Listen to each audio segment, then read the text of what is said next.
It's GERS Day, the day in Scotland when the government expenditure and revenue statement for Scotland is published by the Scottish Government.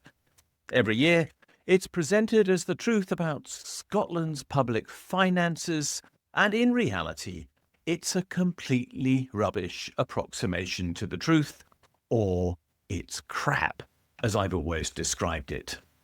The real position is this. The Scottish Government balances its books. Every single council in Scotland balances its books. Every public agency that is reflected in GERS balances its books. In other words, the truth is Scotland's public finances balance by definition and by law. So where does the deficit that GERS reports come from?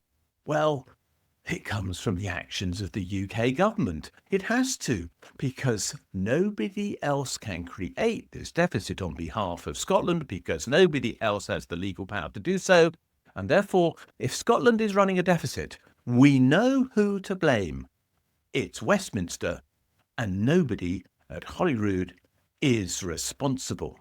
Now, let's just look at some of the detail behind that, because, as usual, GERS is saying that Scotland is running a large public finance deficit, one that is larger than that in the rest of the UK. And that is because people in Scotland are said to be paying a little bit less tax than people elsewhere in the UK. And I deliberately emphasise the point, a little bit less tax. In fact, if we take oil into account, they pay no less tax than other people in the UK. But if we take oil out of account, it's about £500 or so less than other people in the UK. So the difference is insignificant. And that's amazing, given that average incomes per head in Scotland are lower than in the rest of the UK. But let's look at the second part of this equation, and that is that the supposed spend on people in Scotland is £2,670 per person more than it is on people in the rest of the UK.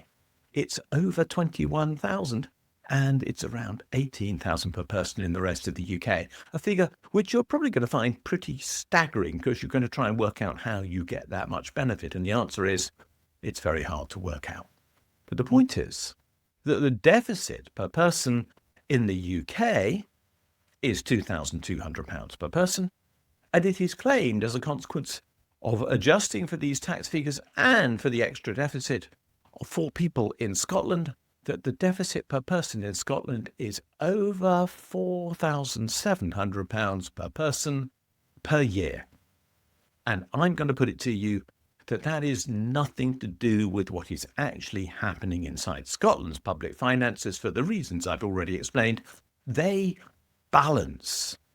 So, what are the reasons for the deficit? First of all, as the GERS statement itself rather pointedly says, expenditure on social provision and welfare in Scotland is higher than it is in the rest of the UK, and there's a little dig at the Scottish Government for that in this document, but in truth, that's not the reason. The truth is, Scotland is poorer than the rest of the UK and has more social need than the rest of the UK, and also needs more support because of the environment of Scotland being different from the rest of the UK. It's colder, for a start. And so there are issues in Scotland that have to be addressed which Westminster is never going to care about, which are reflected in this report, and which don't get adjusted for as a consequence. They are never going to be solved until Scotland is independent. But the rest of this deficit is created by Westminster because it is the only organisation that can create it, because nobody in Scotland has the power to do so. And I'm saying that that is deliberate. Scotland is deliberately having costs dumped on it by Westminster in a way that is entirely unreasonable. It is claimed that Scotland has excess costs, in other words, in my opinion, and some of those are easy to identify. For example, Scotland is not buying new nuclear power stations in the south of England, and it would never need them because it has a power surplus. In fact, Scotland is underreporting its national income because companies in Scotland are being paid to not produce renewable energy. You couldn't make up a situation more bizarre than that, which is so biased in favour of England. And Scotland would never, if it was independent, waste the money that the UK does on defence so that Keir Starmer can continue to go round the world politically posturing as if the country is a world power when everybody knows it isn't. And nor would Scotland spend money on HS2, which is never going to come near the country, and nor would it pour subsidies into investment in the southeast of England, which is the absolutely standard norm in the UK government accounts, for which apparently Scotland has to pay. Independence could change all this. Scotland would have its own capital, which would boost its GDP.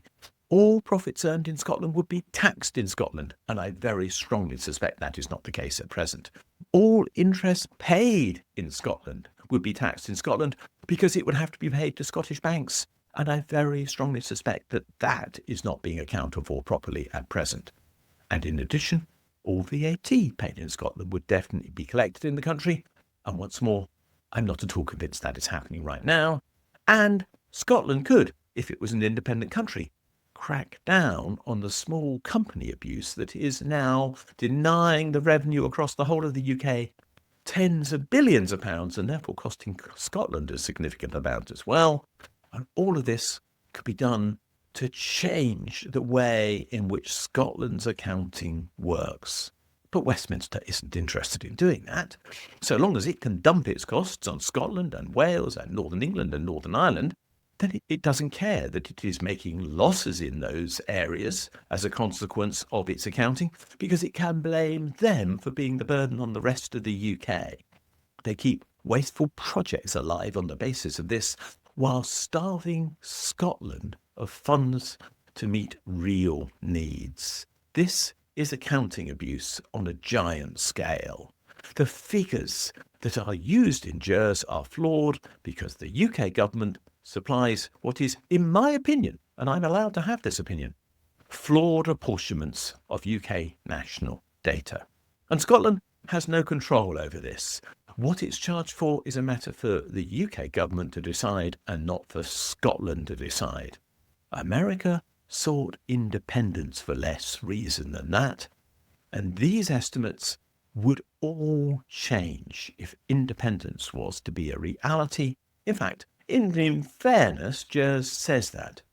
There is no indication of what Scotland's finances would be like if it was independent from the extrapolation of the GERS statement. But if you listen to a unionist, you would never believe that. They love GERS. They always have. And let's recall that it was created in 1992 precisely to prove that Scotland couldn't be an independent country. And more than 30 years on, the Scottish government, headed by the SNP for well over a decade now, is still producing this nonsense data and looks incredibly weak as a result for doing so. Year after year, I have begged the SNP to change the methodology, to put forward a proposal as to how this can be properly accounted for, and to show at least the degree of expense which is reallocated, which they would challenge, and that which is not. But it doesn't happen. And that's ridiculous. So we end up with the situation where GERS is, as I've always described it, crap. Completely rubbish approximations to the truth. It's misleading, it's untruthful, and it's politically loaded against Scotland. It's time to scrap it, to replace it, and to show Scotland's real potential. Scotland can and must do better than this.